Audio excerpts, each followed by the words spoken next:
Hello students. आज हम discuss करेंगे एसेंशियल्स ऑफ गुड सैम्पलिंग। अच्छे निर्देशन अथवा प्रति चयन के लिए आवश्यक तत्व। It is necessary that for drawing unbiased and proper findings about the universe by a sample investigation the sample should possess the following essentials. निदर्शन पद्धति के आधार पर प्रॉपर वे में और एक निष्पक्ष निष्कर्ष निकालने की दृष्टि से अच्छा न्यायादर्श आवश्यक है। और ऐसे न्यायादर्श में कुछ निम्न गुण होने चाहिए।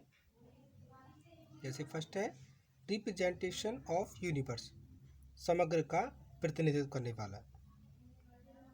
Samples means exactly the same characteristics as that of the universe.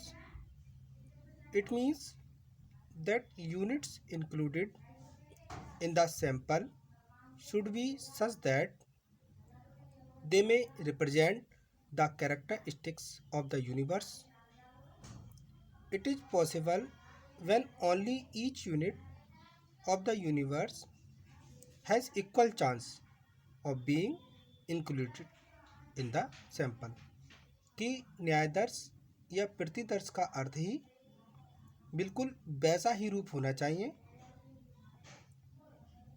इसका मतलब ये कह सकते हैं कि न्यायदर्श में शामिल की गई इकाइयाँ इस प्रकार की हों कि वो होल यूनिवर्स की कैरेक्टरिस्टिक्स को रिप्रेजेंट कर सके। इसके लिए ये आवश्यक है कि यूनिवर्स की प्रत्येक यूनिट को न्यायदर्श में चुने जाने की समान अपॉर्चुनिटी प्राप्त होनी चाहिए। तो ये था हमारा समग्र का प्रतिनिधित्व। दूसरा आवश्यक गुण है इंडिपेंडेंस, स्वतंत्रता।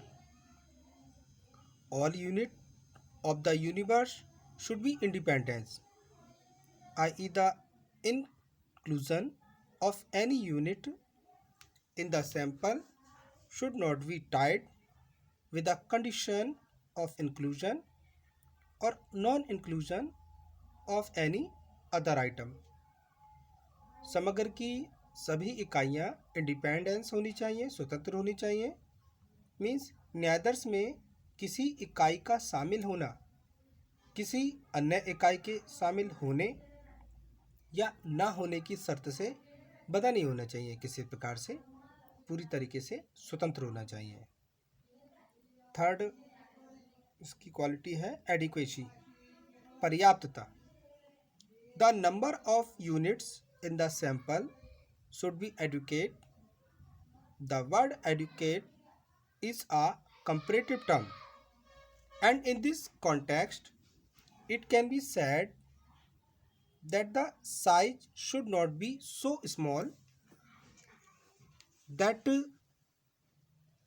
it may not represent the universe properly, and the size should not be so big that we may not get the advantages of the economy of sampling.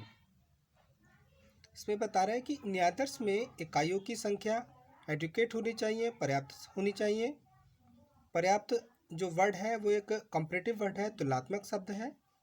इसके बारे में कहा जा सकता है कि इकाइयाँ इतनी कम ना हो कि समग्र का ठीक से रिप्रेजेंट ना कर सके, रिप्रेजेंटेटिव ना हो, और इतनी ज़्यादा भी ना हो, इतनी बड़ी भी ना हो कि न्यायादर्श की मितव्यता के लाभ भी ना मिल सके, मतलब उसमें बहुत ज़्यादा खर्चा हो जाए। तो इस प्रकार से एडुकेसी होनी चाहिए। नेक्स्ट है होमोजेनिटी, सजातीयता या एक रूपता। If two or more samples are taken, sorry if है यहाँ पर, if two or more samples are taken from the same universe there must be homogeneity in the sample, i.e. they should be similar in nature and characteristics. यदि समग्र में दो या 2 से अधिक सैंपल लिए जाएं तो उन न्यायादर्शों में होमोजेनिटी होनी चाहिए, एक रूपता होनी चाहिए। मीन्स उनके जो गुण हैं, उनकी जो कैरेक्टरिस्टिक्स हैं और उनका जो नेचर है वो इक्वल होना चाहिए। आगे हम देखेंगे difference between census and sample survey. Means संगणना और निदर्शन में अंतर, या कह सकते हैं comparison between census and sampling method. संगणना और निदर्शन की तुलना विधि। तो यहाँ पे हम अनुसंधान की संगणना और निदर्शन विधि की तुलना या इनके अंतरों को हम निम्न हेडिंग में रख सकते हैं। जैसे फर्स्ट है नेचर ऑफ इंक्वायरी, जांच का स्वरूप। Census means complete enumeration of the universe in which every unit of the universe is included in the study। मतलब जो संगणना है वो समग्र की संपूर्ण गणना होती है जिसमें समग्र की हर इकाई का अध्ययन किया जाता है। whereas sampling is a partial test of the universe in which only some item or some unit selected from the universe are studied। हमने देखा कि जो संगणना थी उसमें समग्र की संपूर्ण गणना होती है जिसमें जो हमारा पॉपुलेशन होता है या यूनिवर्स है उसकी प्रत्येक इकाई का अध्ययन किया जाता है। और जबकि हम सैम्पलिंग मेथड की बात करें, निदर्शन की बात करें, तो इसमें ये पार्शली मतलब आंशिक जांच होती है और इसमें समग्र से कुछ इकाइयों को चुनकर ही स्टडी की जाती है। तो ये पहला था हमारा नेचर ऑफ इंक्वायरी। सेकेंड है time. Census is more time consuming at every stages from data collection to find result, whereas sampling saves the time and result can be obtained promptly। समय की बात करें तो सेंसस मतलब जो संगणना होती है उसमें समय ज़्यादा लगता है और उसका जो कंक्लूजन निकालने में भी बहुत डिले हो जाता है। और जबकि हम सैम्पलिंग की बात करें, निदर्शन की बात करें, तो इसमें समय कम लगता है और जो कंक्लूजन होते हैं वो हम जल्दी निकाल लेते हैं। इसका कारण भी है क्योंकि हम संगणना में, सेंसस में संपूर्ण गणना करते हैं तो कंक्लूजन भी देरी से निकलेगा। जबकि हम सैम्पलिंग की बात करें तो सैम्पलिंग में केवल कुछ ही इकाइयों को चुना जाता है जिससे इसका कंक्लूजन जल्दी शीघ्रता से हम प्राप्त कर पाते हैं। Next, cost. Sampling survey is much more economical then a complete census. संगणना अनुसंधान की तुलना में निदर्शन की लागत कम आती है क्योंकि संगणना में होल पॉपुलेशन का में से इकाइयों को अध्ययन करते हैं, सभी इकाइयों का, और जो हमारा सैम्पलिंग मेथड होता है उसमें कुछ इकाइयों को ही चुना जाता है, तो इससे इसमें कॉस्ट भी कम आती है। नेक्स्ट है एडमिनिस्ट्रेटिव अरेंजमेंट, प्रशासनिक व्यवस्था। The census method requires comprehensive administrative arrangement which include appointment of enumerators, their training and proper coordination in their working। संगणना में जो हमारा एडमिनिस्ट्रेटिव अरेंजमेंट होता है काफ़ी ब्रॉड होता है जिसमें बड़ी मात्रा में जो प्रगणक होते हैं, एनुमरेटर होते हैं, उनकी नियुक्ति की जाती है, उनको ट्रेन किया जाता है और उनके कार्यों में तालमेल स्थापित किया जाता है। नेक्स्ट देखते हैं लेवल ऑफ एक्यूरेसी, शुद्धता का स्तर।